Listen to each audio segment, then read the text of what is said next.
wabarakatuh.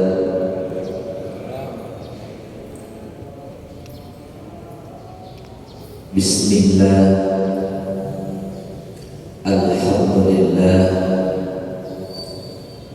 alladzi malikal mulki tu'til mulka man tasha wa tanzi'ul mulka mimman tasha wa tu'izzu man tasha wa tudillu man tasha wa biyadikal khair innaka ala kulli syai'in qadir. Allahumma salli wa sallim ala sayyidina wa maulana Muhammad Rasulillah wa ala alihi wa sahbihi wa man tabi'a sunnatahu wa jama'atan min yaumina hadha ila yaumil ba'thi wal aqdah. Amma ba'du. Sahibul afadil, para alim, para ulama, para habaib, para asatid yang seluruhnya saya muliakan, hadirin kaum muslimin dan muslimat, jamaah salat subuh yang mudah-mudahan seluruhnya dijaga oleh Allah Subhanahu wa taala. Alhamdulillahirabbil alamin. Pada pagi hari ini kita dipilih oleh Allah Subhanahu wa taala untuk bisa melaksanakan salat subuh secara berjamaah, karena banyak saudara kita, sahabat kita, rekan kita, mereka sama dengan kita memiliki keinginan untuk bisa melaksanakan sholat subuh berjamaah seperti yang kita lakukan pada pagi hari ini. Akan tetapi kebetulan Allah Subhanahu wa taala tidak sedang memilih mereka seperti kita dipilih pada pagi hari ini, diperkenankan, diberi kekuatan bisa melaksanakan sholat subuh berjamaah. Kalau rangkaian sholat subuh hari pagi hari ini adalah merupakan nikmat dari Allah Subhanahu wa taala, lalu kita syukuri nikmat berjamaah sholat subuh ini, insya Allah sholat subuh selanjutnya akan dimudahkan oleh Allah Subhanahu wa taala.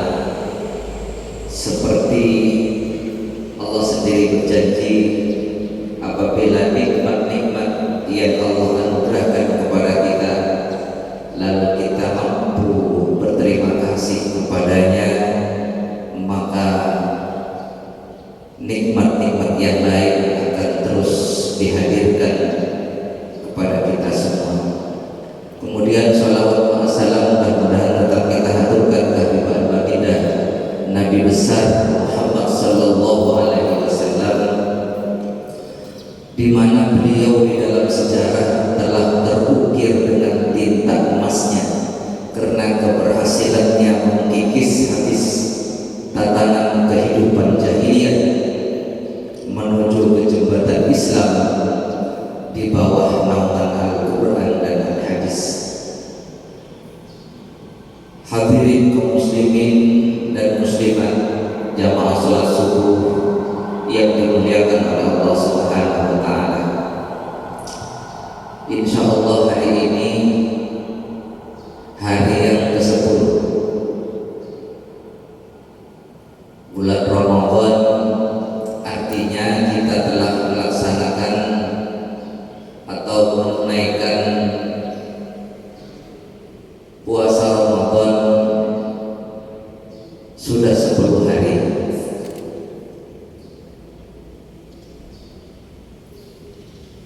Hadirin yang saya hormati, ada hal yang perlu kita kaji bersama, yang mungkin saja hal ini sudah pernah disampaikan oleh para guru-guru kita, para asatidz, para mubaligh, bahwa Allah Subhanahu wa Ta'ala memerintahkan atau mewajibkan kepada kita umat Islam, khususnya orang-orang yang beriman, untuk menunaikan puasa Ramadan di dalam satu tahun satu kali atau satu bulan Ramadan. Apa sebenarnya keinginan Allah? Kok kita ini diperintahkan untuk melaksanakan puasa Ramadan? Ramadan itu sendiri artinya ada yang mengartikan api, ada yang mengartikan panas, ada yang mengartikan membakar. Artinya pada bulan Ramadan itu filosofinya adalah dosa-dosa kita akan hangus terbakar, diampuni oleh Allah Subhanahu wa Ta'ala. Apa sebenarnya yang terkandung atau yang menjadi keinginan besar, cita-cita Allah Subhanahu wa Ta'ala kok seluruh umat Islam yang ada di belahan dunia ini setiap tahun, setiap bulan Ramadan harus menunaikan ibadah puasa?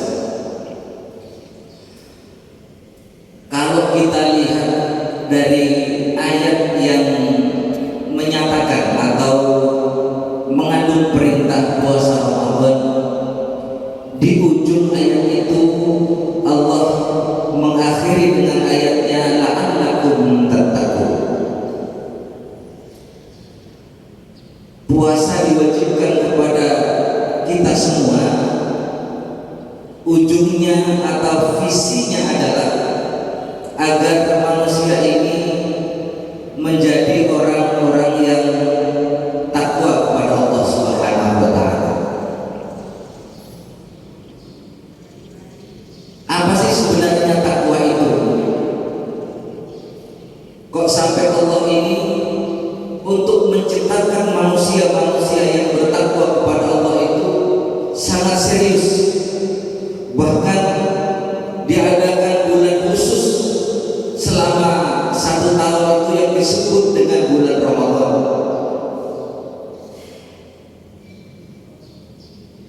Kalau kita melihat dialog daripada Sayyidina Umar ibn Khattab dengan salah satu sahabatnya yang bernama Ka'ab Ubay bin Ka'ab.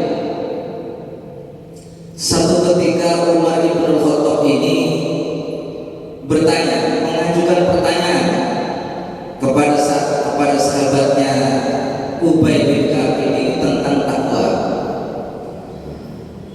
Apa takwa itu? Ma huwa takwa? Katanya Sayyidina Umar kepada Ubay bin Ka'ab. Pertanyaan ini pada saat disampaikan kepada Ubay bin Ka'ab ini, justru Ubay bin Ka'ab ini tidak menjawab, bahkan mengajukan pertanyaan balik kepada Sayyidina Umar. Sayyidina Umar, pernahkah Sayyidina Umar Amirul Mukminin berjalan di sebuah jalan yang penuh dengan duri-duri? Artinya jalan itu yang banyak durinya.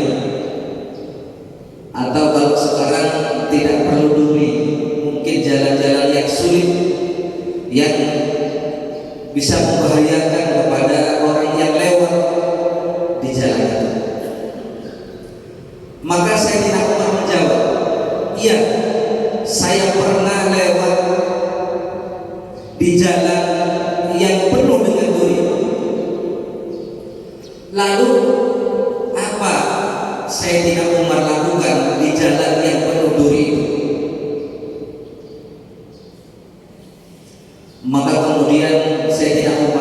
Sayyidina Umar menjawab,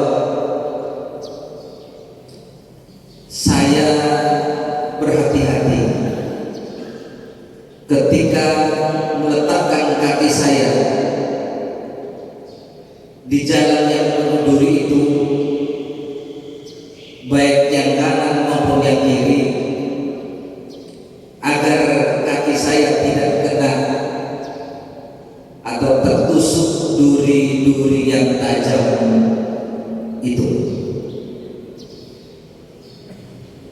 Dengan Ka'ab, Ubay bin Ka'ab mendengar jawaban ini, para hadirin, lalu mengatakan, itulah yang disebut dengan takwa. Artinya apa?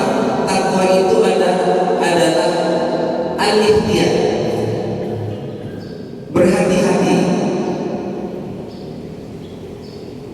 Proses puasa Ramadan ini sampai 1 bulan yang kita lakukan bersama, yang kemudian Allah menginginkan kita menjadi orang-orang yang takwa. Artinya kita diinginkan oleh Allah Subhanahu wa taala dalam kehidupan sehari-hari harus berhati-hati. Misalnya, kita perlu berhati-hati di dalam membangun komunikasi dengan orang lain, dengan sahabat kita, dengan keluarga kita, dengan putra-putri kita, dengan guru-guru kita, atau dengan siapa saja yang kita kenal atau kita bertemu dalam kehidupan ini.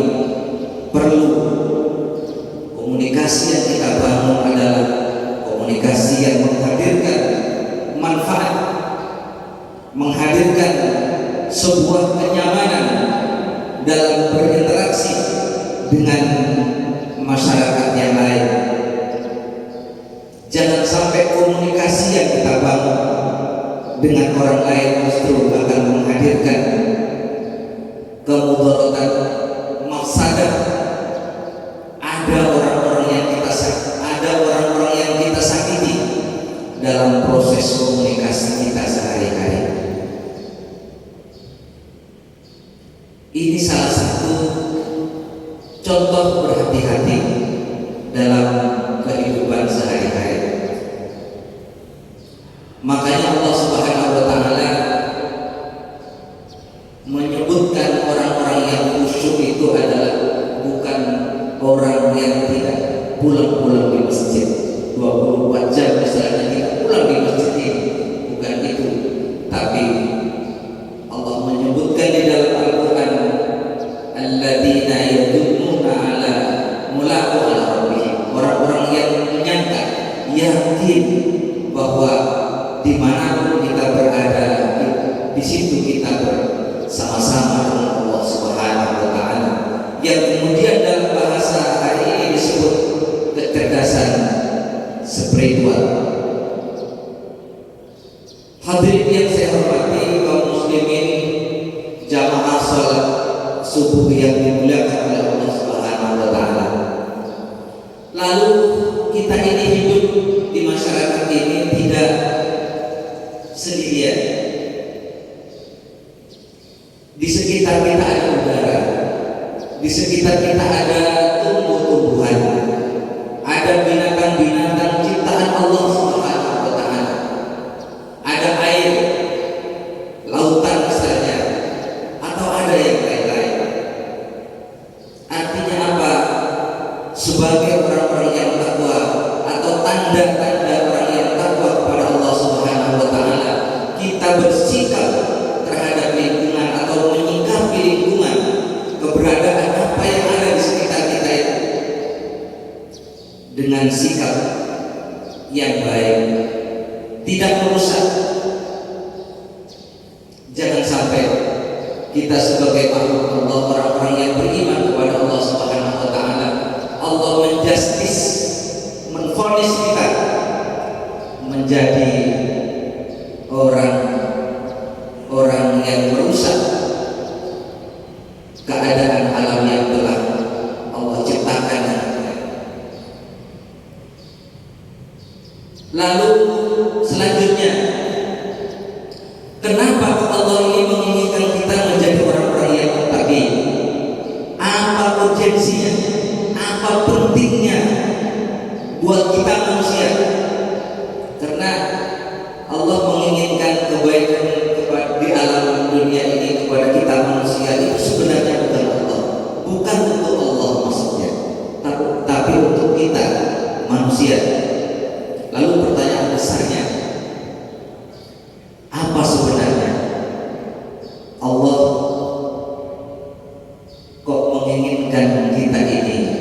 menjadi orang-orang yang muttaqi, orang-orang yang berhati-hati dalam kehidupan sehari-hari.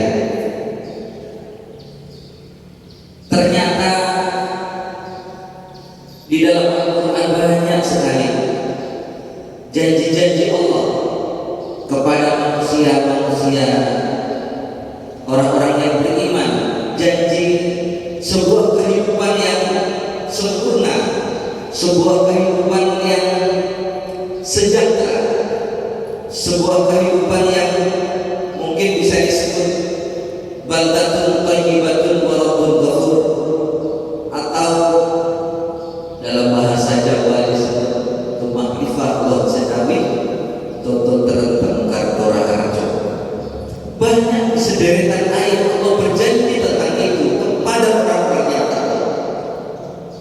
Misalnya janji yang personal kepada pribadi-pribadi. Di dalam Al-Quran Allah menyebutkan wa may yattaqillaha yaj'al lahu makhraja. Bagi orang-orang yang takwa, yang memiliki kecerdasan spiritual di atas rata-rata, yang dimanapun mereka berada, baik di kantor, kalau yang kerja kantoran, baik yang ada di pasar bagi pedagang-pedagang, baik yang ada di ladang atau sawah, atau di tempat-tempat profesi yang lain, orang itu berfungsi kecerdasan spiritualnya, merasa di situ bersama Allah Subhanahu wa taala, sehingga menghadirkan amaliyah atau tingkah laku yang tingkat kehati-hatian yang maksimal. Maka Allah berjanji makhraja, solusi apapun persoalan orang itu, kalau orang itu bertakwa kepada Allah Subhanahu wa taala, yaj'al lahu makhraja, akan saya datangkan, akan saya hadirkan sebuah solusi atau jalan keluar terhadap persoalan-persoalan yang dihadapi oleh manusia itu sendiri. Bahkan tidak hanya itu, Allah berjanji kepada orang-orang yang takwa secara personal ini, wa yarzuquhu min haitsu la yahtasib. Rizkinya akan Allah datangkan, akan Allah hadirkan dari arah yang kita sendiri tidak menyangka-nyangka datangnya. Bukan hanya datangnya, jumlahnya, bahkan bukan hanya jumlahnya, tapi kualitasnya Allah datangkan yang sangat paripurna bagi orang-orang yang takwa kepada Allah Subhanahu wa taala. Ini janji Allah kepada personal perorangan yang bisa menjadi orang-orang yang takwa itu. Lalu Allah juga berjanji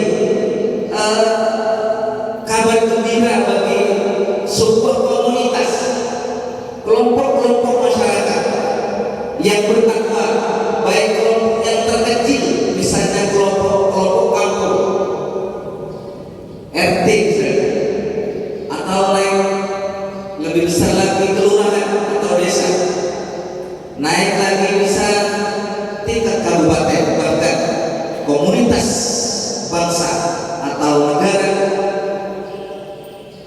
Kalau takwa kata Allah, akan saya hadirkan sebuah kenyamanan dan keberkahan dalam hidupnya. Lau anna ahlal qura amanu wattaqaw la fatahna alaihim barakatin minas sama. Seandainya sebuah kelompok penduduk desa, Puro ini terserah yang ada dalam pikiran kita. Kalau kita bicara di tingkat kabupaten, ya kira-kira kabupaten Banyuwangi. Kalau orang-orang yang ada di Banyuwangi ini aman wa taqwa, iman dan takwa kepada Allah Subhanahu wa taala, Allah berjanji akan membuka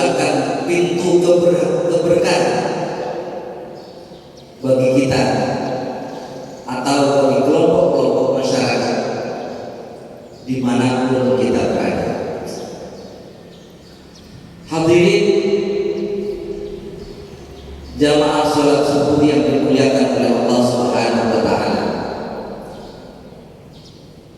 mudah-mudahan puasa yang kita lakukan dari awal ini sampai di hari ke-10 ini, hari demi hari secara kualitas meningkat. Karena apa? Tujuan akhir yang diinginkan oleh Allah Subhanahu wa Ta'ala yaitu mencetak, menciptakan, mewujudkan orang-orang yang muttaqin tidak akan terwujud kalau puasa kita tidak ditata dengan baik, tidak menggunakan manajemen yang memang diatur oleh syariat Islam. Misalnya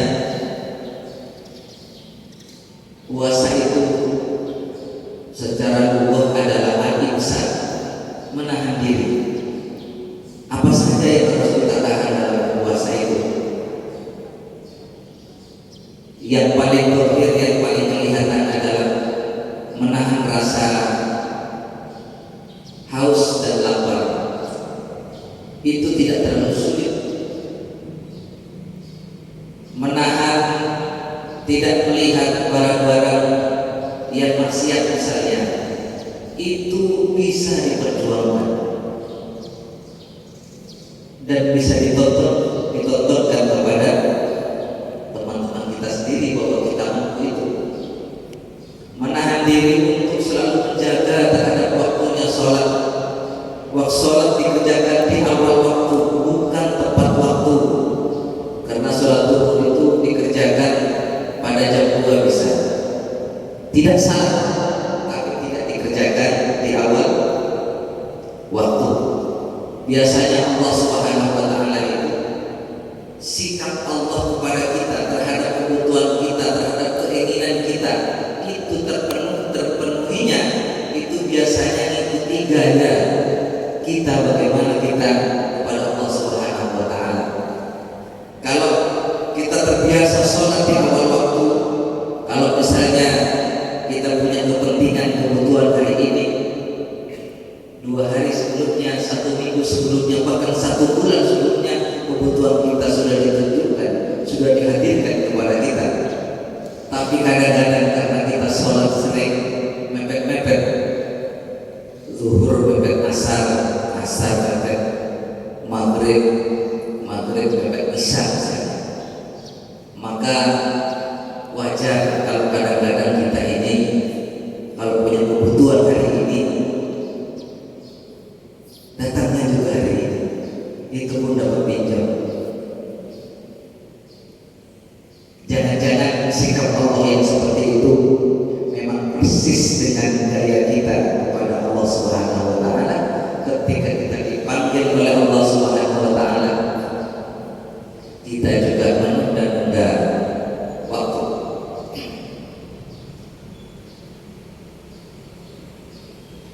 Maka perlu bagi kita ini melakukan puasa dengan manajemen yang baik. Apa yang saya sebutkan itu semuanya bisa dilakukan, tapi tirakat yang paling dahsyat dan sulit kita lakukan adalah bagaimana menjaga hati kita. Ini tirakat yang luar biasa. Kalau kita mau tirakat baca sholawat 10.000 satu malam, itu bisa kita lakukan dan orang bisa tahu. Bisa sholat duha sampai 12 rakaat, sholat qobliyah dan ba'diyah tidak pernah kita tinggalkan. Bahkan sederetan ibadah-ibadah zahir itu semua kita lakukan. Tapi kadang-kadang atau sulit bagi kita untuk bertirakat bagaimana menjaga hati kita dari penyakit-penyakit yang memang justru akan menghadirkan kemurkaan Allah Subhanahu wa Ta'ala. Misalnya penyakit riya, penyakit sombong, penyakit iri, penyakit dengki, dan yang lain-lain. Itu semua berat kecuali kita mendapatkan pertolongan dari Allah Subhanahu wa Ta'ala. Oleh karena itu Allah menghimbau kepada kita ini supaya kalau kita ingin menjadi apa saja, hatinya baik, ibadahnya baik, seluruhnya baik-baik saja, maka kata Allah, wasta'inu bis-sabri was-shalah, minta tolonglah kalian kepada Allah dengan minta tolong supaya menjadi orang-orang yang sabar, atau dengan cara yang sabar. Apapun yang akan kita hadapi, kalau kita hadapi dengan persoalan kita misalnya, kita hadapi dengan sabar, maka akan berakhir dengan baik-baik saja. Atau minta tolong dengan cara mengerjakan sholat. Tapi ingat bahwa sholat itu memang sangat berat untuk kita lakukan, dan yang mengatakan berat terhadap sholat itu ini bukan manusia, bukan Nabi Muhammad SAW, bahkan bukan para ulama, tapi Allah sendiri menyatakan bahwa innaha lakabiratun illa 'alal khashiin. Salat itu berat sekali kecuali bagi orang-orang yang khusyuk kepada Allah Subhanahu wa Ta'ala. Mohon maaf, saya untuk subuh ini baru kali ini ya isi Bapak untuk kuliah subuh. Biasanya di Abuja kuliah subuh ini bisa berakhir jam berapa?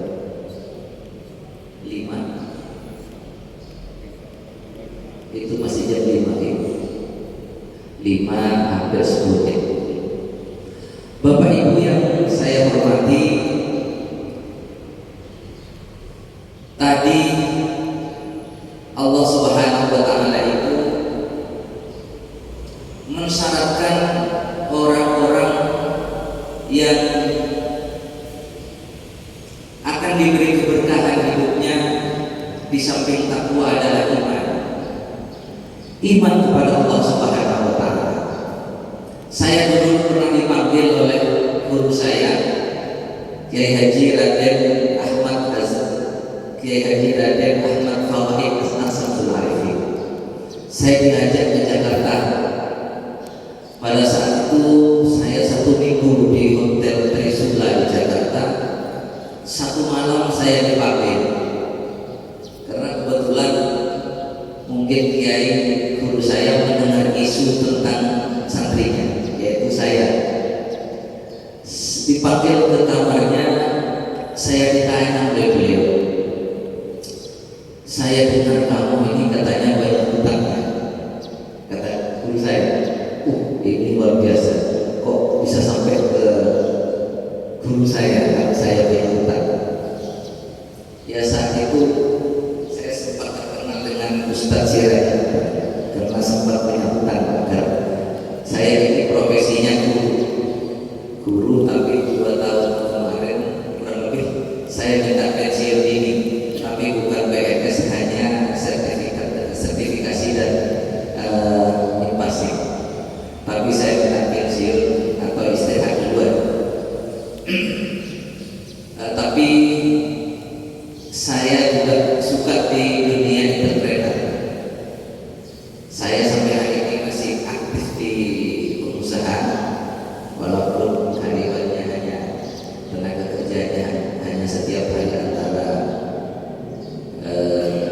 17 sampai 20 di Big Finance System. Saya dipanggil oleh guru saya, katanya kamu banyak hutang. Ini cerita iman. Ya sudah, tidak apa-apa, nanti dibayar, kata guru saya. Cuman saya bertanya, kamu kalau minta uang kepada Allah, berapa jumlahnya? Kata guru saya, tidak pernah ya, saya tidak pernah minta uang dengan jumlah. Saya minta 1 miliar itu tidak pernah. Tapi kamu percaya kalau Allah itu kaya? Iya Iya, saya percaya, saya iman kalau Allah itu Al-Ghani, Al-Mughni. Allah itu kaya dan bisa memberi kaya. Saya yakin ya.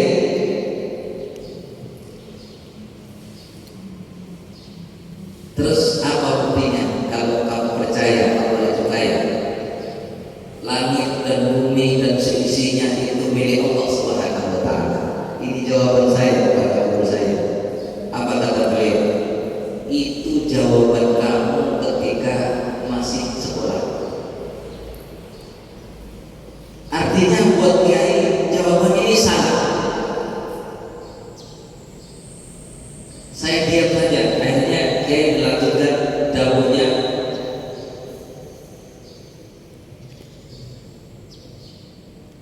Coba mulai besok pulang di rumah minta, atau melanjutkan pertanyaan begini, kamu kalau minta uang berapa? Tanya lagi. Ya itu saya minta sesuai dengan kebutuhan. Berarti kamu itu bohong kalau iman kepada Allah Subhanahu wa taala. Buktinya kamu minta sedikit. Kalau kamu baca Asmaul Husna, di situ ada kalimat Al-Ghaniyyu, Al-Mughni, tapi kalau kamu minta kepada Allah kok sedikit.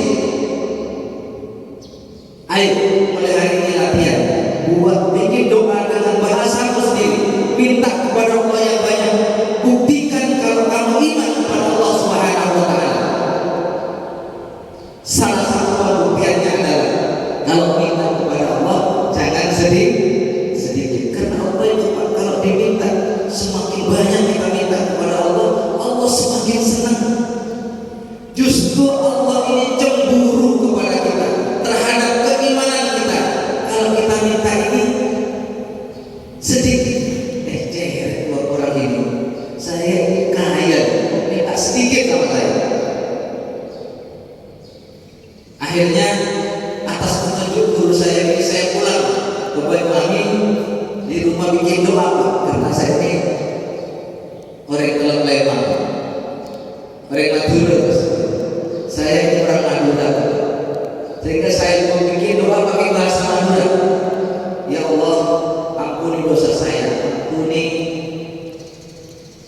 keluarga kedua orang tua saya, ampuni keluarga saya, jadikan anak-anak saya, putra putri saya anak soleh dan solehah. Ini mukadimah. Selanjutnya saya minta uang. Minta berapa ya? Repot waktu itu saya, tapi saya beranikan nulis. Ini masih konsep, belum doa ya, masih konsep. Saya beranikan nulis 1 miliar. Uang 1 miliar itu buat saya. Ngelihat aja gak pernah, mimpi aja gak pernah saya. 1 miliar. Setelah doa ini selesai, malah saya tak berani baca. Kalau saya baca doa ini, kalau naik sepeda motor, kalau di rumah tak berani. Saya khawatir kedengaran istri saya. Kalau istri dengarkan saya tidak stres. Dapat 1 bulan. Ada ketika doa ini saya buat, saya tiba-tiba ingat kalau saya punya anak saya ini biasa kalau sekolah tak kasih uang 10.000, kok tiba-tiba minta 50.000. Pastikan saya tanya, kok minta 50.000 untuk apa saja? Anak saya menjawab, ini Pak. Ucapan Allah juga iya. Biasanya mau minta sedikit, kok bisa minta 1 miliar, ini apa? Waktu itu saya teruskan doa. 1, untuk membayar hutang.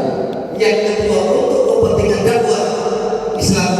Dan yang ketiga, ingin ziarah ke Mekah dan Madinah.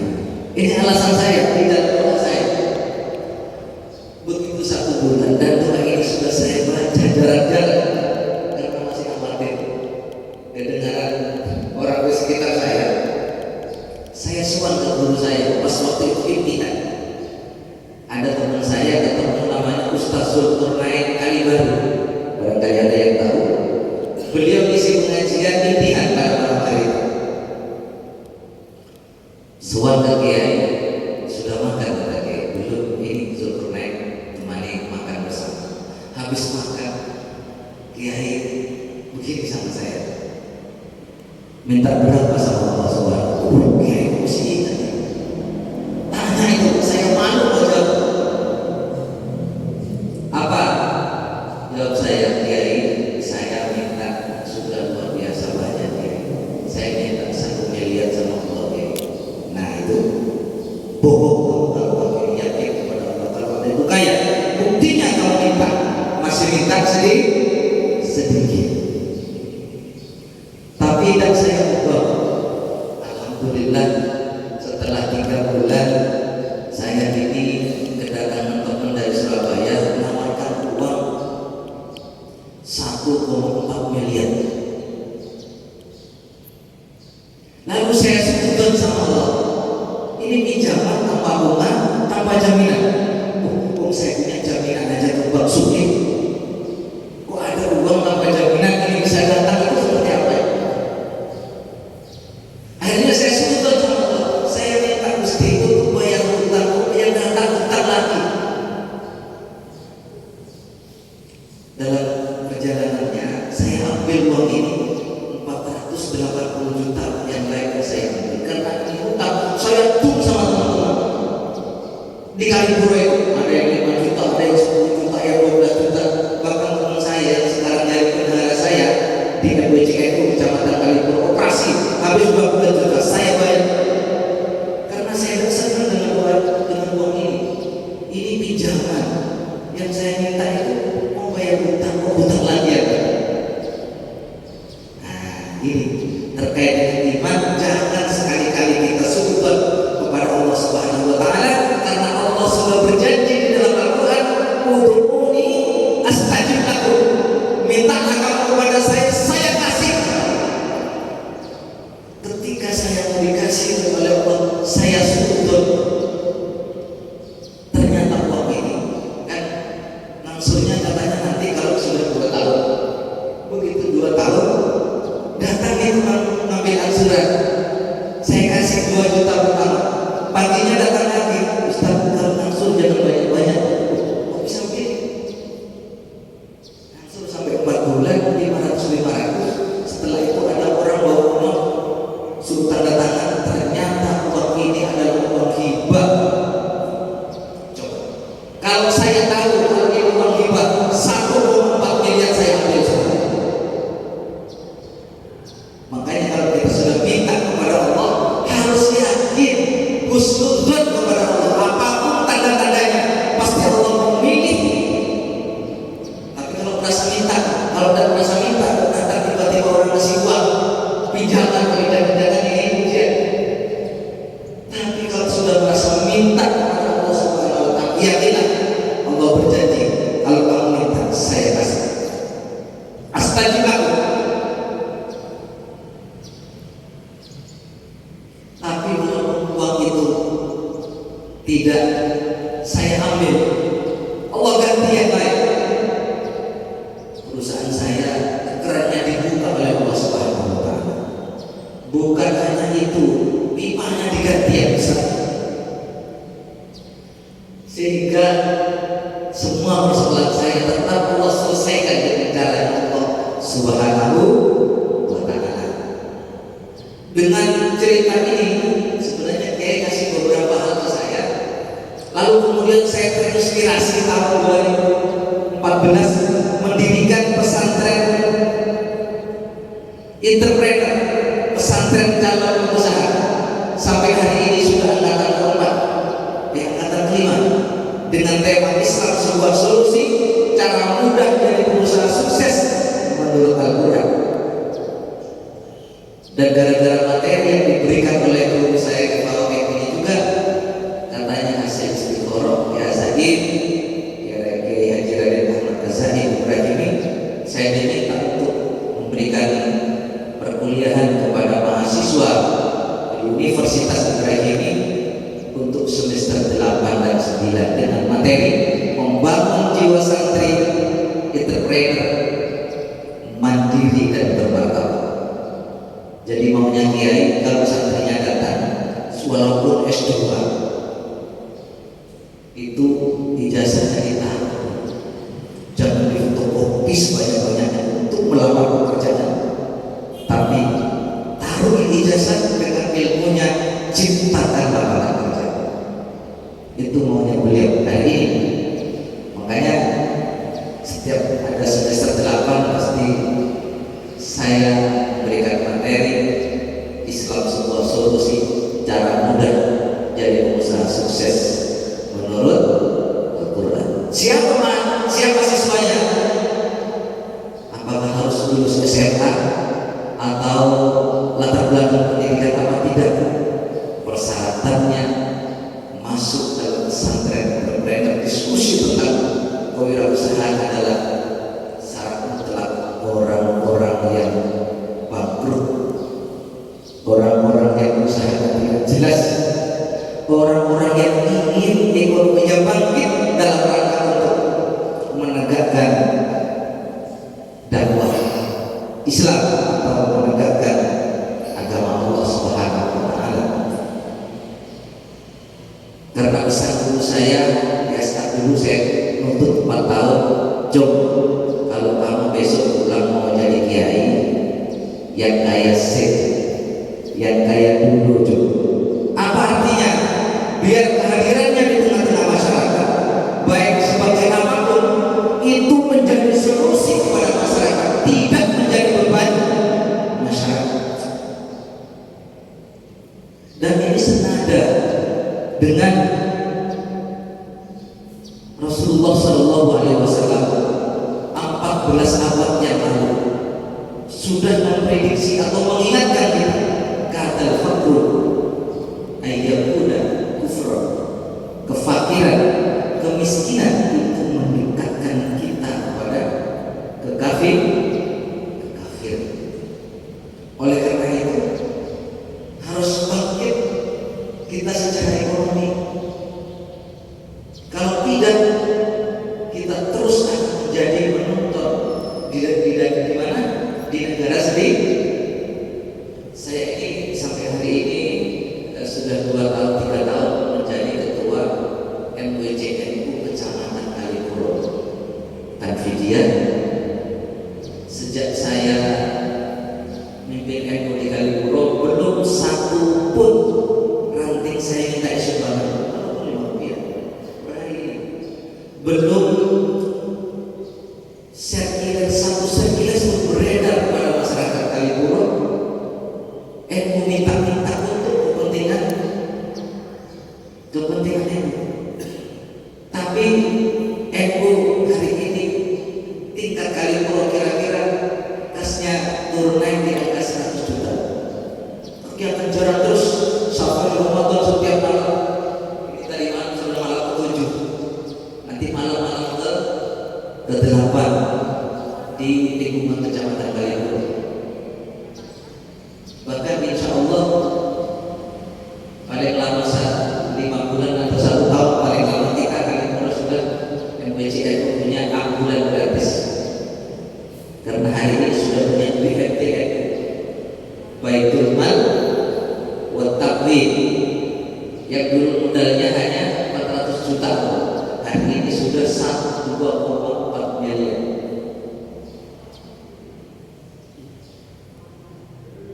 Kantornya persis di belakang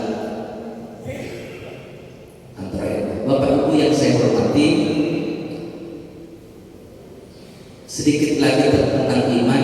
Oleh karena itu, apapun yang dijanjikan Allah Subhanahu wa taala, kita harus belajar iman, belajar percaya, harus latihan. Saya ambil contoh satu lagi singkat. Allah berjanji di dalam Al-Quran, janji yang paling sedikit, man ja'a bil hasanati falahu asyru amsalihah. Kalau kita sedekah satu, berbuat baik satu, Allah janji diganti 10. Ini kira-kira kita sudah yakin apa tidak? Biasanya kalau yakin, kita sering sedekah, sering memberi, karena dengan memberi kita akan semakin baik-baik saja. Dan kalau yakin pasti Allah ganti. Misalnya seperti imannya Ali bin Abi Thalib. Satu ketika Siti Fatimah ingin makan delima. Waktu itu Fatimah sedang beriak, kurang sehat. Lalu Sayyidina Ali diperintahkan untuk cari delima di kampung, di mana Sayyidina Ali dan Fatimah tinggal. Didapatkan satu buah delima pada saat itu. Tapi begitu perjalanan pulang di sebuah jalan pertigaan, ketemu orang yang sedang kelaparan. Maka antara kekuatan iman dengan kekuatan setan, gangguan setan, terjadi perdebatan sengit. Dikasih apa untuk Fatimah.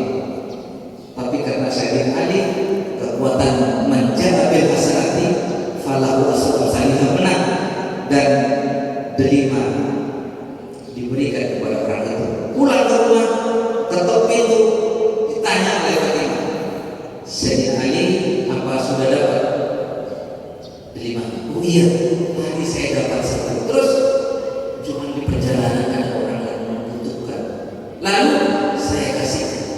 Walaupun bertemu Rasulullah sempat beruntung. Kira-kira kalau istri kita belum menerima. Tapi kalimat beruntung sebelum selesai, pintu Syekh Fatimah sudah ada yang tutup. Assalamualaikum, waalaikumsalam. Begitu dibuka, ada orang sedang membawa apa? Bungkusan. Kalau dulu kan pakai kain, karung. Ada bungkusan yang dibawa, diserahkan kepada Sayyidina Ali. Begitu dibuka oleh Sayyidina Ali, isinya delima 9. Tapi dengan kekuatan iman Sayyidina Ali, yang 9 ditolak. Bawa pulang. Loh, kenapa Sayyidina Ali? Ini kok 9? Iya memang 9. Enggak. Allah janji orang yang bersedekah 1 diganti 10. Kok yang datang 9? Apa katanya? Oh iya Sayyidina Ali, ini 10 tadi jalan saya ambil 1. Jadi orang korupsi mulai dulu memang ada, bukan hanya sekarang. Korupsi mulai dulu memang ada. Akhirnya dikasih ditaruh di gulungannya sarung, dikasihkan kepada Sayyidina Ali. Ternyata memang sebuah ini kalau kita betul-betul menggunakan kekuatan iman. Ampun baik. Bapak Ibu yang saya hormati, karena saya ini